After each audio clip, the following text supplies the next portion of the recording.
Welcome to Tea Time with Talent Acquisition, the podcast aimed at fostering knowledge and sharing stories within the vibrant talent acquisition community. There's no surefire way to accomplish anything in life, but with each conversation, we aim to delve into diverse topics and present fresh perspectives to empower you, our fellow colleague, on your own journey to success.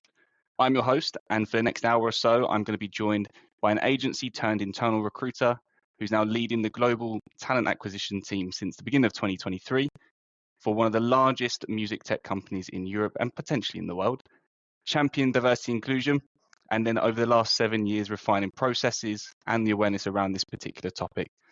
Having actually worked with this individual for a number of years, I can truly attest to her experience, her understanding, and to put it bluntly, she really does know her stuff. So when you're ready, grab your favorite tea or coffee if you prefer, and join me in welcoming today's guest, Nesrin Yüksel. So thank you for joining us, Nesrin. Thank you. Thanks for the nice intro. I do try my best. So I do like to start this off with a very open question that's going to be personal to you. So talent acquisition is a really broad phrase and term, and it means so much to so many different people. Why do you work in this field? That's a good question. I never planned it. I don't think many people plan to do this job. You just get into it somehow. So it all happened in university times where I tried to understand what my strengths are and what I like to do. And then I realized studying business administration, and I thought the only thing I'm really interested in here, what I'm learning, is HR and people and how to help people finding jobs. So I think that's when it started. And then of course I had friends and contacts here and there, and then they said you should try this, and this is how I got into the agency, and then I liked it. Never looked back. No. And it's sales, right? I like the sales part of it, because this is also before that how I started my career. So I sold mobile phone contracts, and I thought it's good to be able to convince people of something which they didn't know they would need. TA is not completely the same, of course. I mean, it's two ways. Somebody wants a job, ideally, but this is what I like, actually, selling an opportunity to someone.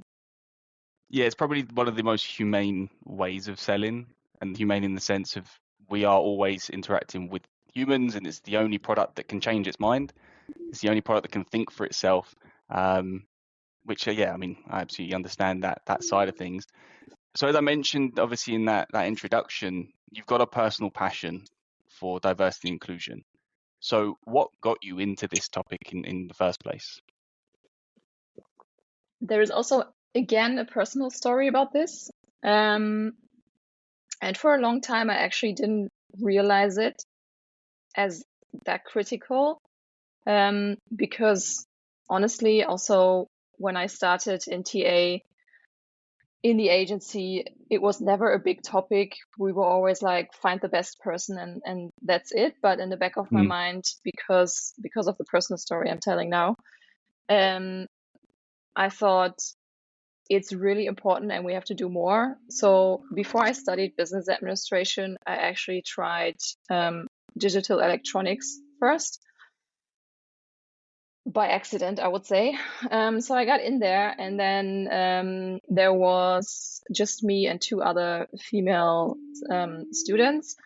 And it was okay. I mean, if you have an interest, of course, you finish these studies. But I realized, okay, I'm learning C++, which is ironic because now I'm hiring C++ engineers. So I tried to learn it.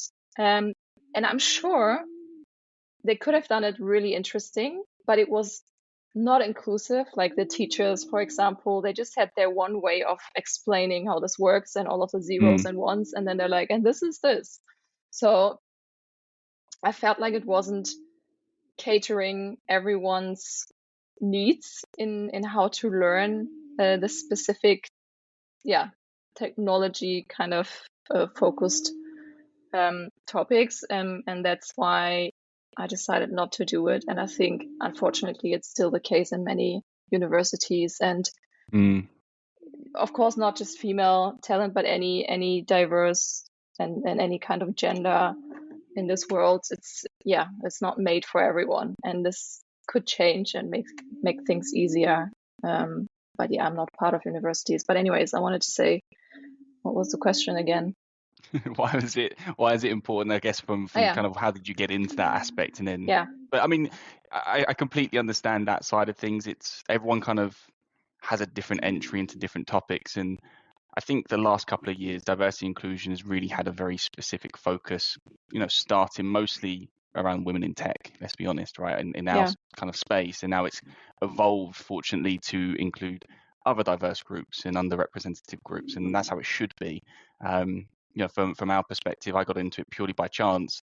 Being a white male, I could see that there's a lot of white men who were not supporting the cause as much, and I kind of took it upon myself to think, okay, we need to try and improve that.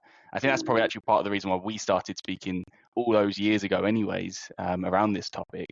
So, as I mentioned as well, that you work for a very large music tech company, so Native Instruments. You've been there for just under 7 years, right? Yes, in November it's going to be 7 years. Yeah. Nice. So you've seen a lot of change. You've seen a lot of things happen there.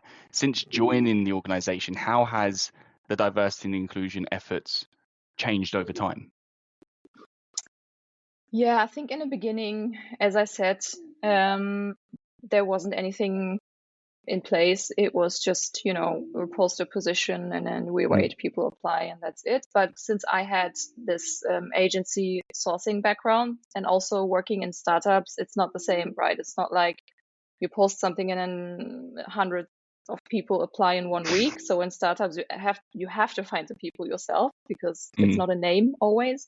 So at Native, we have the name, which was really something I didn't had before, and that was kind of a luxury. So we did have naturally actually a good pipeline always of diverse candidates, but of course depending on the position and how specific it was.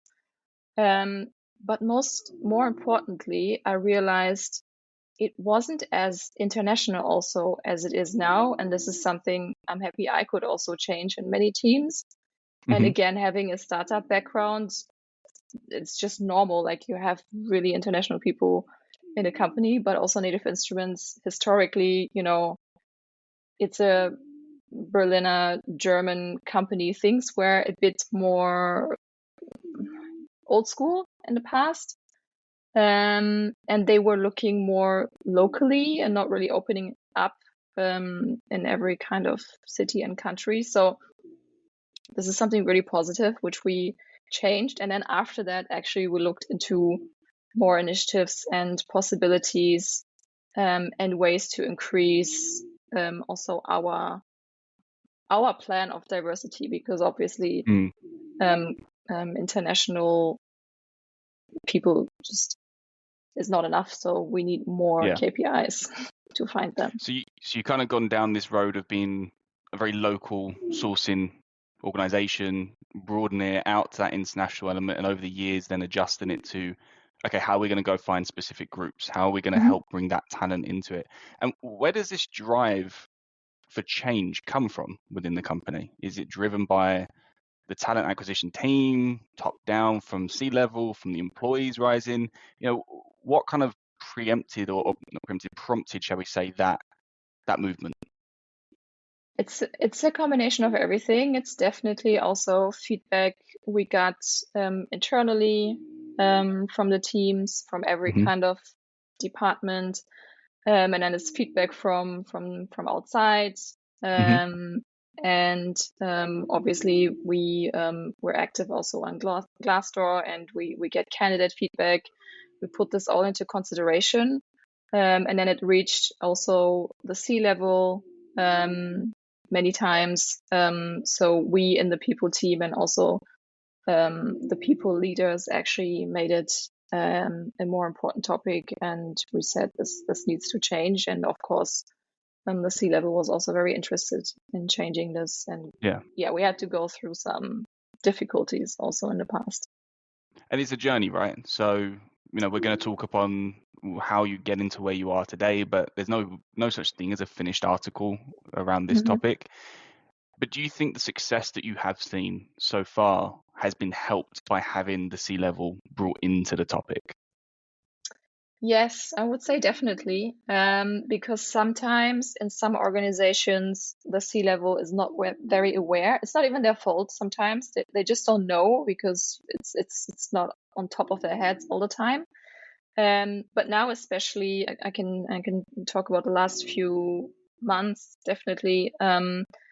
Rob, who joined as a CEO actually quite a while ago now, but he has a personal interest in reading Glassdoor reviews, for example. He's also Okay. really close to our chief people officer, and they're discussing HR related topics, not only TA, of course, also retention and other things. So he's very, very interested, and he wants to see what potential candidates say about us and also what employees think about our work environment, and some initiatives we're kicking off and continuing. So I think that really helps and actually gives me a good feeling also, like being backed up by a C-level person to drive initiatives.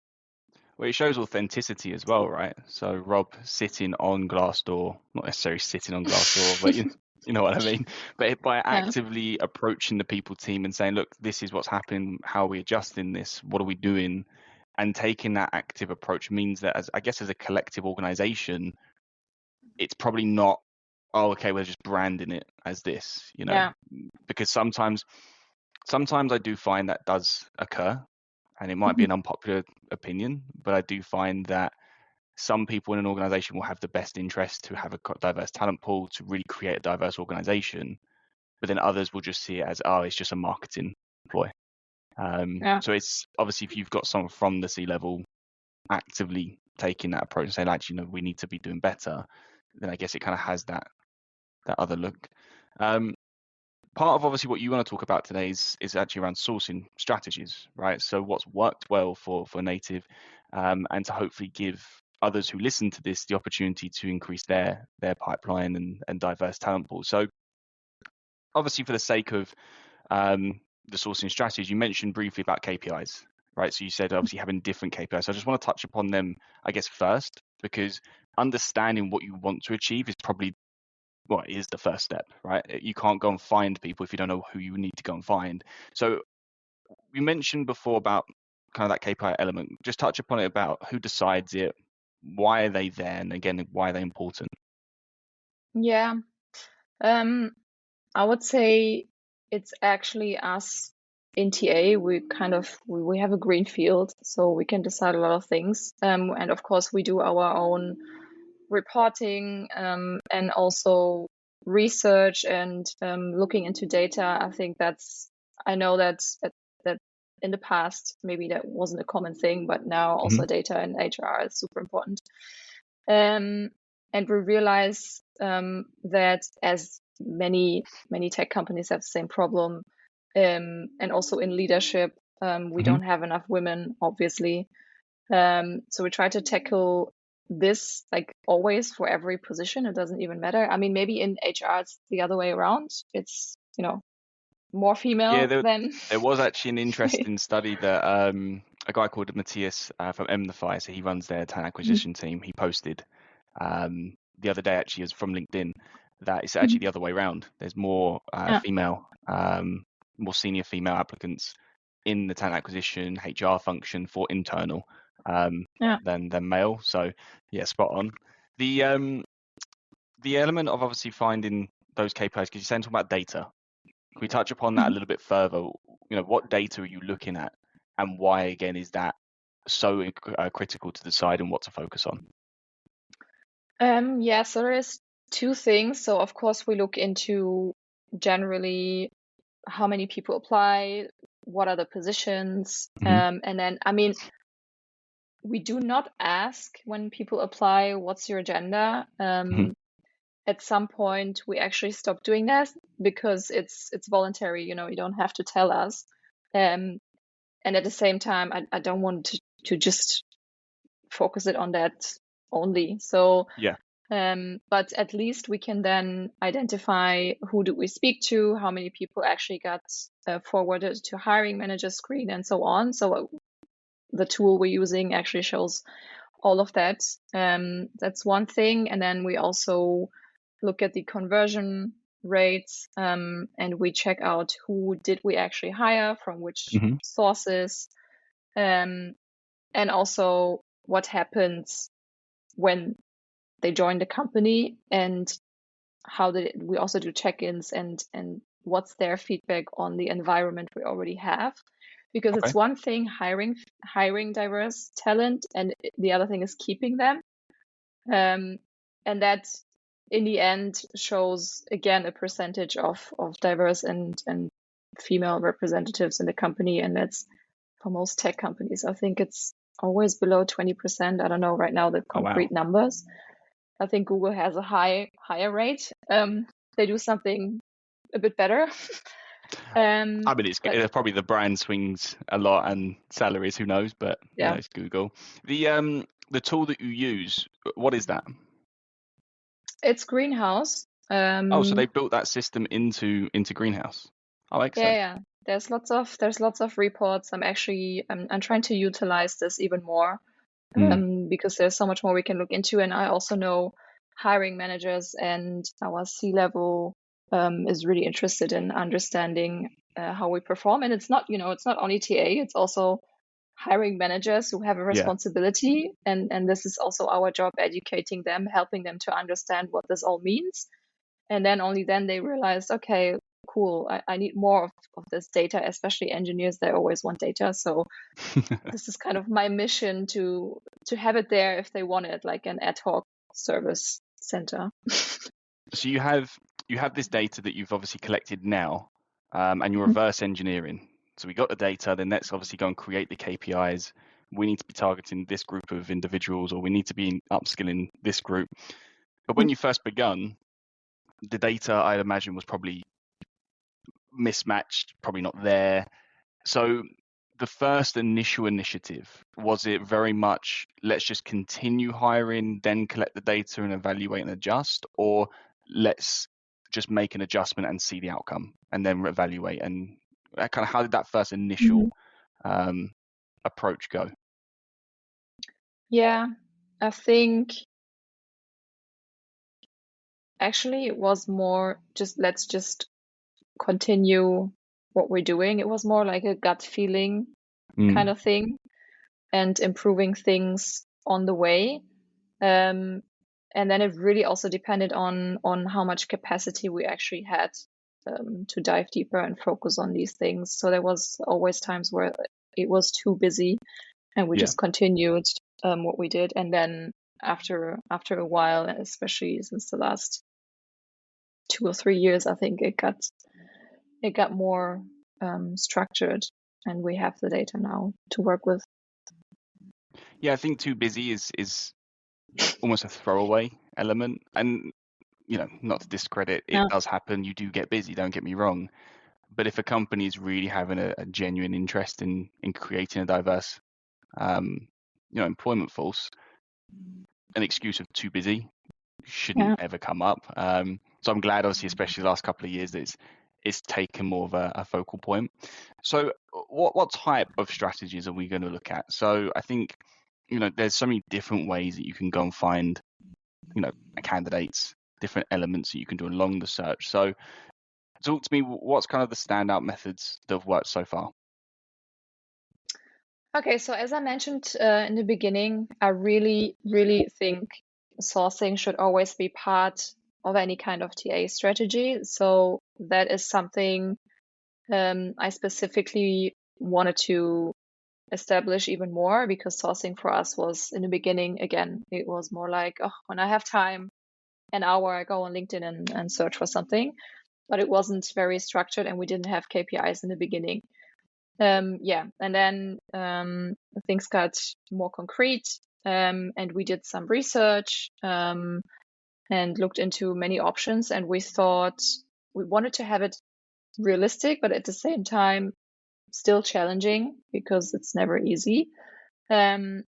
So in the end, we decided to have a 30-30-40 rule in terms of sourcing. And we talk specifically about LinkedIn, because we have a recruiter kind of set up and search option.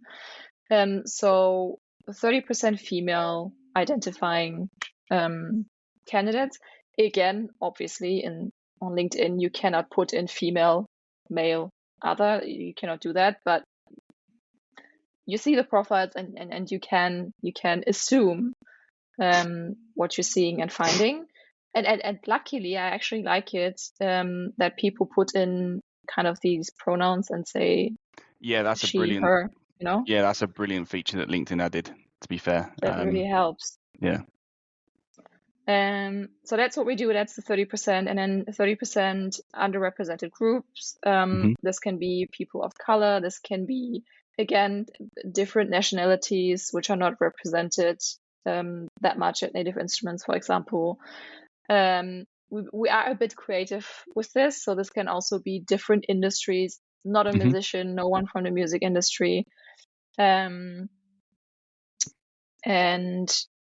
yeah, I mean, you cannot be too creative in a way. I mean, anyone who's underrepresented. I mean, sometimes it's even a more junior candidate than a super senior candidate. So we try to also not hire only seniors. And then 40% other. So obviously we do hire the person who fits the best. And if that is a white English male, then that's the case, and it's completely fine because they made it through the final steps and the interview team saw, at least I want the interview teams and managers to see a pipeline of diverse candidates, and then they choose from it. I mean, of course, I try to educate and inform them about the market and what's going on, and that we have to be mindful and everything. But I'm not forcing anyone to hire a diverse person only. So it's up to them. But I think it's a responsibility of TA to have this no matter what. Like, I don't accept just posting something and waiting. I don't think it's good anymore. So 30% women, 30% underrepresented, and 40% other. And you do that for every opening. It doesn't matter if it's a marketing manager, a sales consultant, there we go, or a software engineer, right? That's the target. That's the KPIs that we have set ourselves. And what happens if you don't hit it? Then that's okay. But I think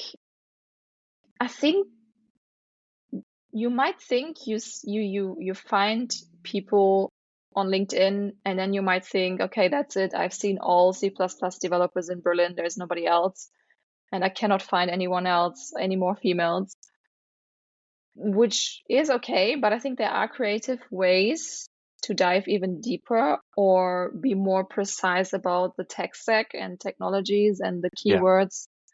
And then you will be surprised, but you will find even more candidates. There was times also in the agency where I worked, I was like going to my boss, that's it. And he's like, nah, you can find more. Just be more precise and creative. I learned the hard way, and I know. And also some people are actually registering again, or I don't know, there's always new people added to LinkedIn, so it's actually never ending. But I know what you mean. I mean, if there is nobody and we've done our best, then that's also fine. So it doesn't have to be always specifically 30%. Maybe sometimes it's 29%. Then that's okay. And again, really, really depending on how niche the position is. I mean, we have positions like instrument builders, for example. There is only a handful anyways. How can you need to be then find someone? a little bit flexible. I do like that though, because as you say, it's not about finding somebody just to take the job because they're from an underrepresented group. It's about finding the right person for the role, but it's at least trying as an organization to give opportunity. And I think that is really where most companies actually tend to go wrong. They almost look at diversity inclusion and say, okay, we have to hit a quota. We have to be getting 20% of this group and 30% of this group. And then it becomes not inclusive for everybody. It's inclusive for a certain group of people. And that's obviously what we're all trying to move away from. So I really love that idea of saying that we want, on reflection, to see how close to 30, 30, 40 were we? And then how do we increase it maybe, or how do we get more creative, as you say? That approach alone, I think, will change a lot of people's perception on actually sourcing for diversity and inclusion processes. When you talk about creative ways, what do you mean? Specifically, you mean sourcing? Yeah. So how, we've resourced on LinkedIn, hit our head against a brick wall. We've all been there. We can't find that extra person. So what other methods what other methods have Native Instruments used to try and increase their diversity and inclusive talent pools? So one thing is the keywords search. So I think sometimes it's better not to be too concrete on the titles. Many people actually don't put their specific title in there, or they had a different title, I don't know, last year, and then they changed. There's so many. Also, software engineer doesn't mean software engineer in another company, maybe. So yeah, try to not focus on that too much, and then being a bit free and using the keyword search, because there is a lot of things people put into their intro on the profiles, and I recommend everyone to read the profiles really, and not just messaging someone because it says software engineer C++, because there's so much more in these descriptions.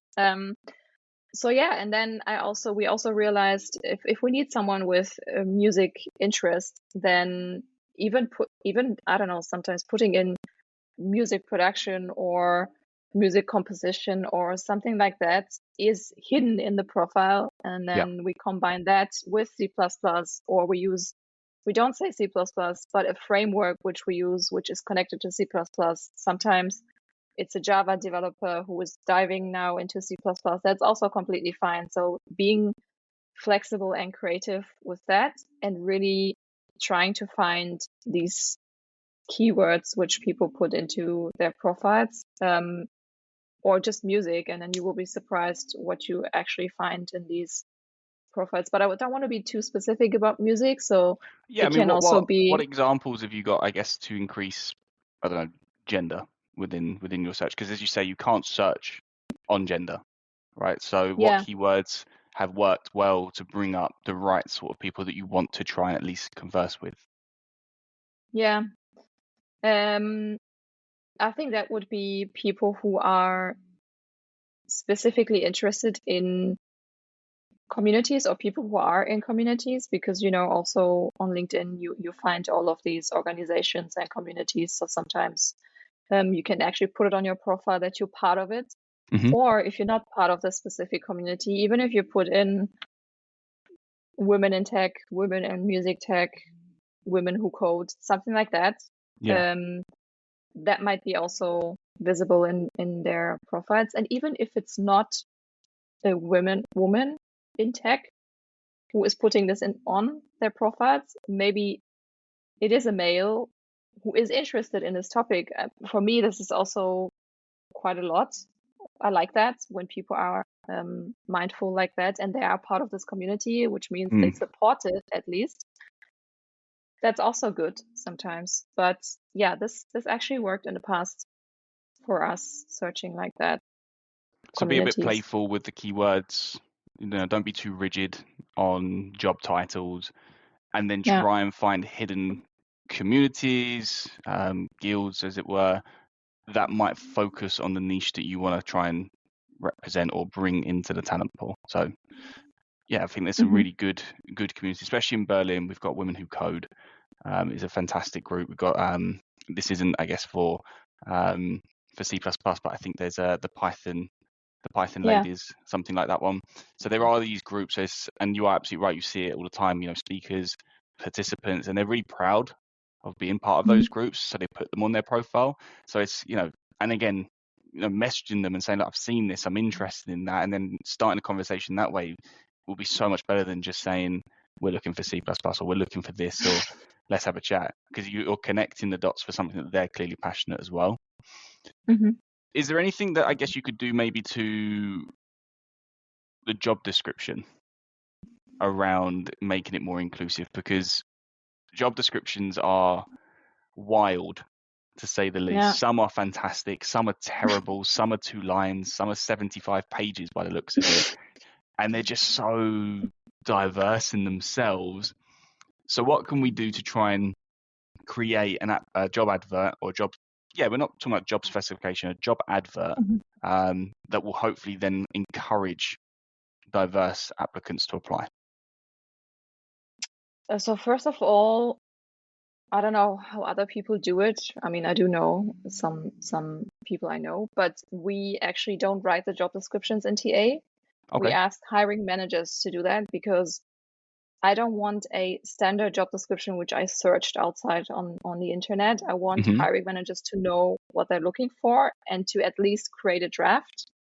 So what we did is actually having a job description builder, so a template and some advice to hiring managers how to create. Obviously, we have like an intro and outro, like that stays the same. But the text and the also the team description is very important, so people know more or less what this team is doing. And then it's all about the what you will bring, what you will do, of course, and that's the hiring manager input. And another advice we actually give is we do not want to see specific years of experience, just because some research also showed this is putting some people off, especially female identifying people, or in terms of the gender balance.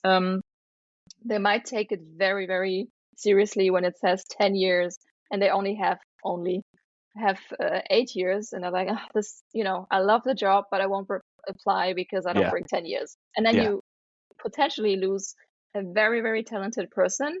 And honestly, like, it doesn't bring anything to have exactly 10 years and then something else is actually not matching. So I think, we got rid of that because we want to see the experience overall, potential when we talk to the person, understand attitude and motivation, and that makes up for the 2 years you cannot bring maybe, and you're a great talent, and then we might lose a diverse person because of this. So this actually helped a lot. I would say it improved, and I can see a better diverse panel and pipeline.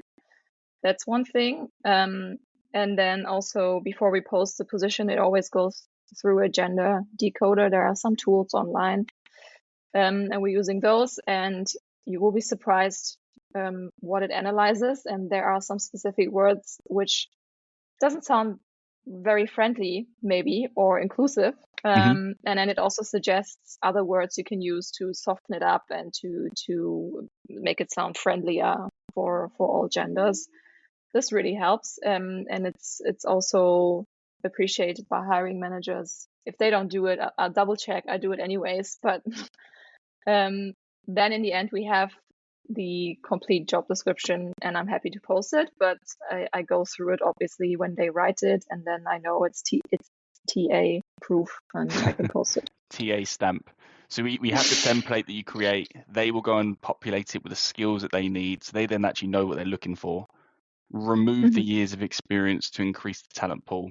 You're absolutely right, by the way. I've seen some research around it as well about how especially women will only apply for roles that they believe 100% they're right, and in some cases men will apply if they're only 50% right. And obviously at the moment with the diverse genders and various groups that we have, there is data yet to still come out about remaining, so I'm interested to see how that looks long term. But yeah, I think the element of putting it through those sorts of those tools to create more inclusive language, for sure, it's a very easy and quick method, but it doesn't lose the meaning of the job description, I find. Is there a particular one that you would recommend that people use? There is, but you know what? I don't know the name right now. You just have it saved on the on the tabs. We'll find the name out separately, and I'll make sure that it's somewhere that people can go and find. That's fine. Yeah. So outside of job descriptions or job adverts, outside of utilizing keywords, is there any other methods that have worked particularly well for Native Instruments? Um, I didn't mention we actually have a dedicated sourcer, so I don't know. Okay. But we So have someone one we hired a few months ago.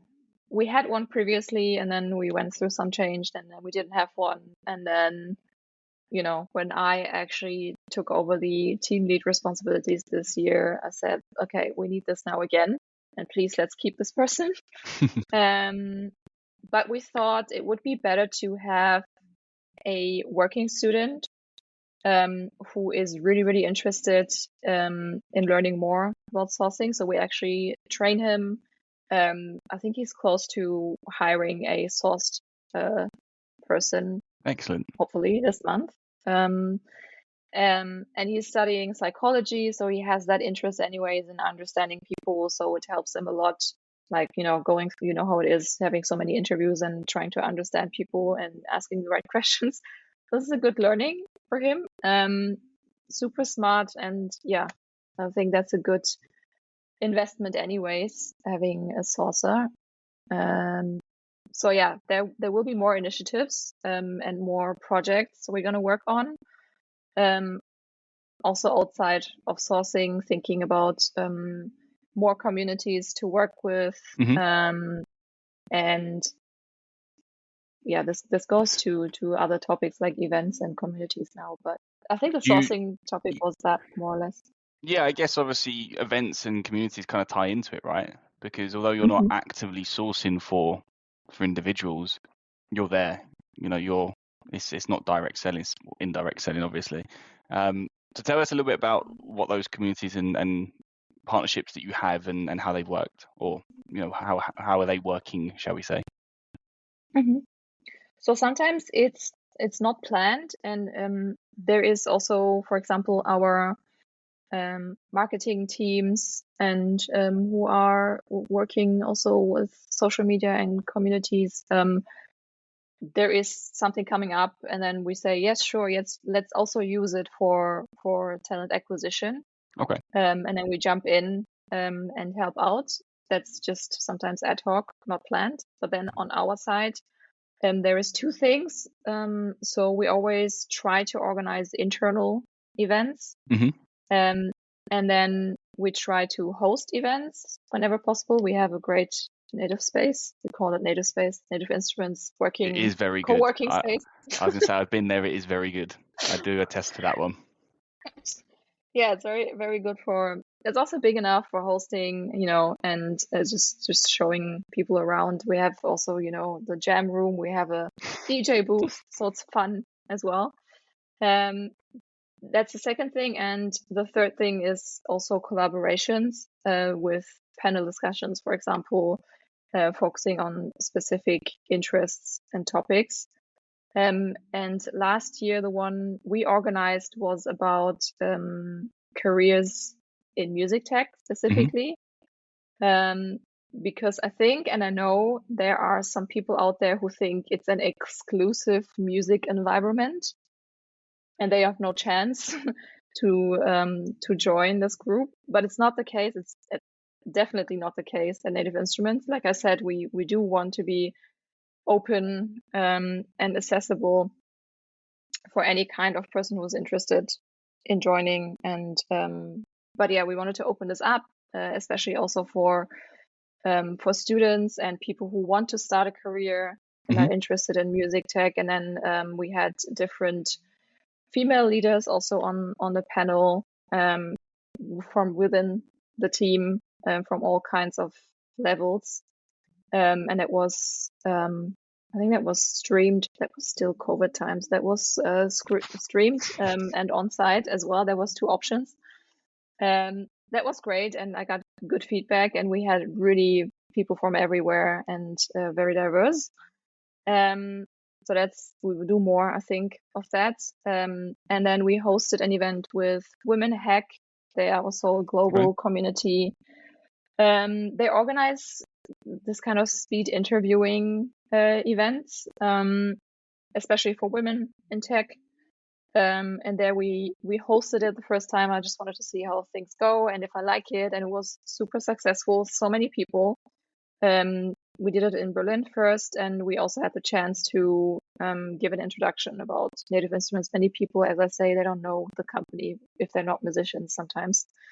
So I think for us in music tech, we need to be out there even more because of these reasons. And sometimes it's even harder for us to find diverse talent than maybe another e-commerce company everyone knows. So these are two challenges we have always. And with this community, I think we will continue also in Boston, where we have an office, and in the UK, in London, we will hire more over there. That's Women Hack, and then we work with Girl Code in the UK. That event, actually, I mentioned the internal one was hosted. It was in collaboration with Girl Code, and they helped us as well with their community and just making sure they know this is happening, so they could also stream the event and get in touch with us. And I'm sure there will be more. So right now it's very heavy on women in tech specifically, but we need to work on it. I was going to say that. And it doesn't mean it's a bad thing, right? As you say, we said at the beginning, it's a journey. Trying to go after everything at one time, you're going to probably fail at something along the way.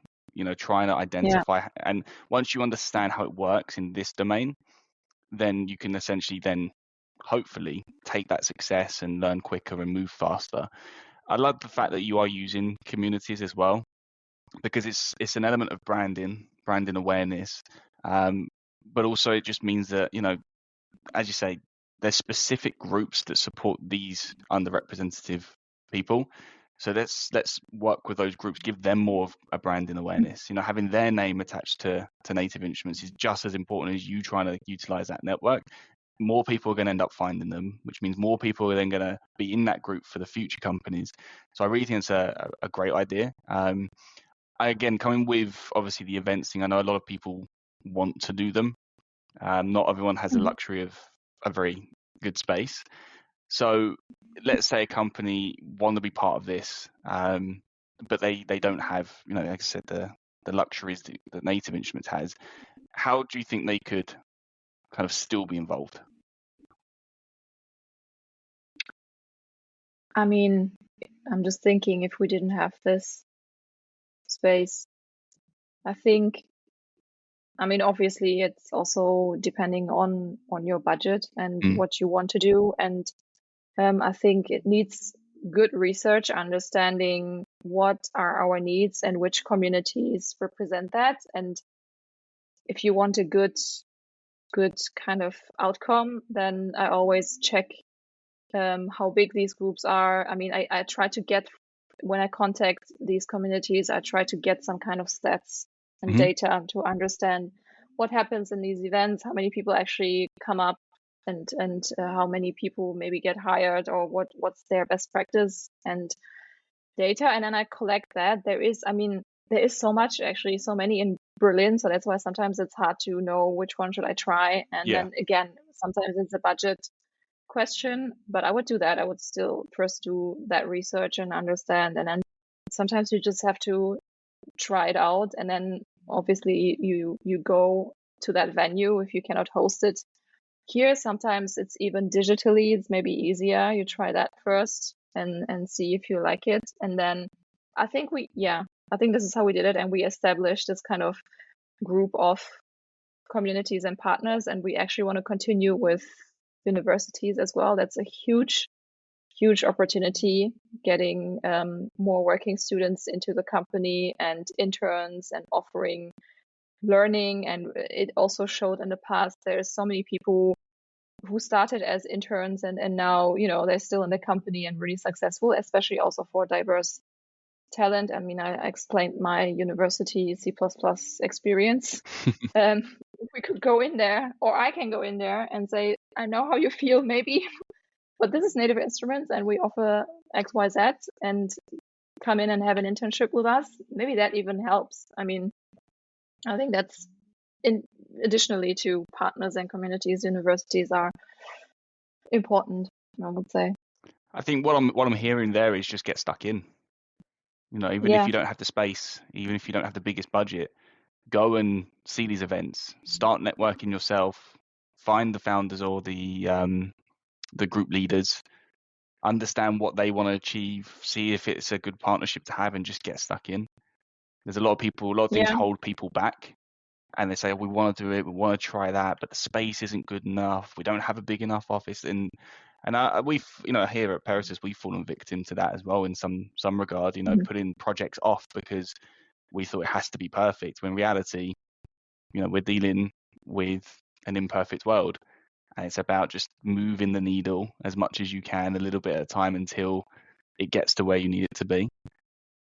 Yeah, you can even just go to meetups, which are a bit smaller, and start networking and talking to the right people, or starting to talk to people, and sometimes it actually inspires you as well, and you get some ideas, and you are in something like that. And these meetups are for free anyways. Like, you can go and you can even start a meetup like that. But yeah, if you don't have the space, that's sometimes the issue. Yeah. But yeah, like you say, just do it. Just do it. I want to touch upon briefly what happens after sourcing, right? So we've found the applicants, and we're going to skip a little. So we found the applicants, we've spoken to them, we like them, they like us, and we want to talk about the interview process slightly, because again, it's not just great, we found a candidate. As you mentioned, there's a whole host of things that happen after, and this can go into so many different types of talks, of course. But tell me a little bit about how, as an organization, you're ensuring that your interview process is also a diverse process to support those candidates that you found. Yeah, so there are different steps. The first one, as for many positions, you always have the TA screen interview first. I mean, in some cases, for some positions, it's actually the engineering manager who does it, because that's also part of their job, doing interviews, and they're trained to do that. But in any case, either way, we include questions around inclusive environments and diverse collaborations. So I have a set of questions. That's the same also for non-tech, obviously. For my colleague, he does the same with his positions. And that's around understanding their perspectives, like working with different sets of people and backgrounds and opinions. So I actually want to understand what happens when there is a misunderstanding, a disagreement. What did I do in these situations? And obviously, we always ask open-ended questions based on behavioral interviewing, because that's the only way how I get examples out of people.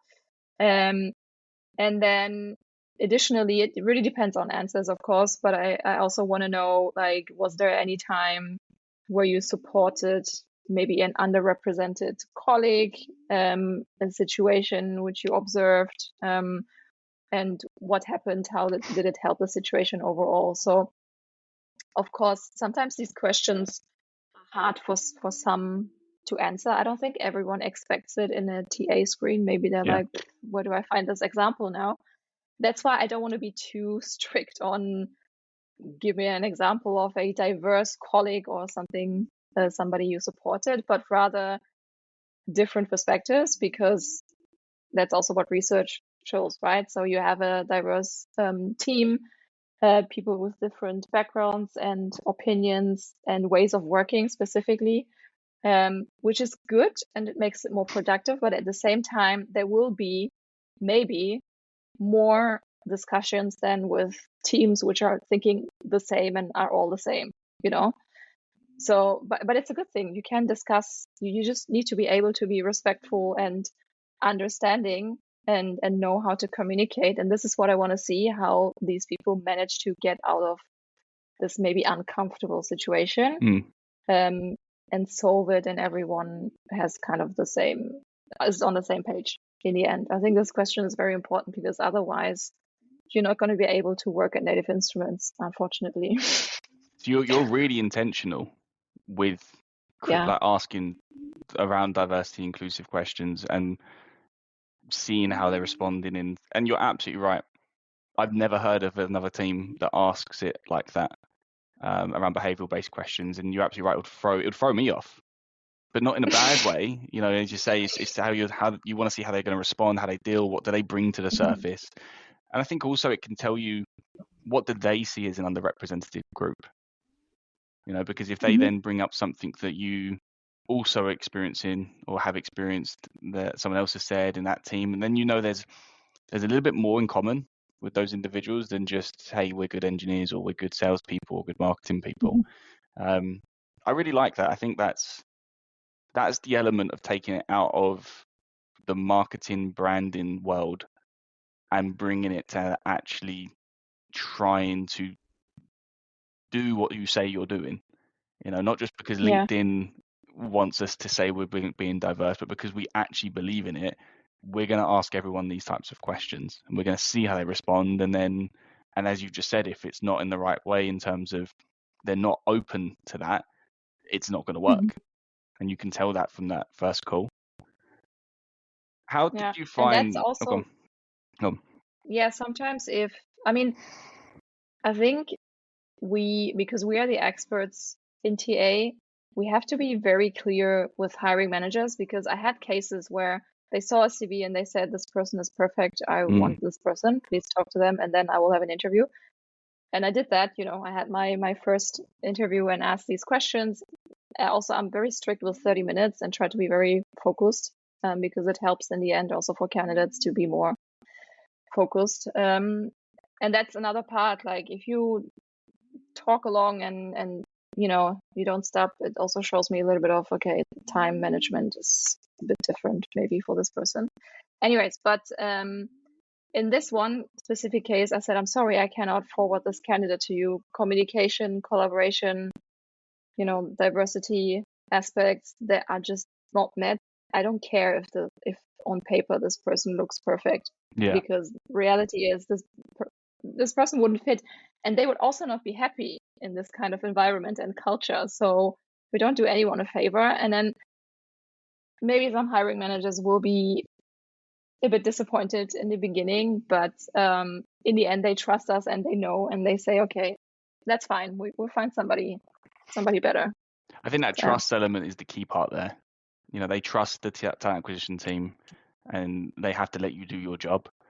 There's a lot of talent members, I would say, who probably wouldn't stand up to a hiring manager like that.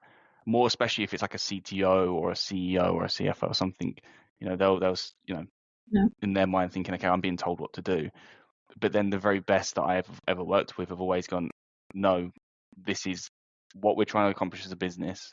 That person does not match the values, the diverse kind of atmosphere we're trying to create. And it's going to pay, as you say, it's going to pain you now, but long run, you'll thank me. Yeah. It's that kind of trust, as you say. So I like that. I think ultimately there's a lot to unpack in this episode, right? So I do appreciate you spending time and kind of giving us a window into some of the sourcing strategies and interview techniques that Native Instruments are doing. Of course, I know there are more behind the scenes. We'll leave that for another day. But thank you so much for taking the time and obviously parting your knowledge with us. Yeah, thank you too. That was fun.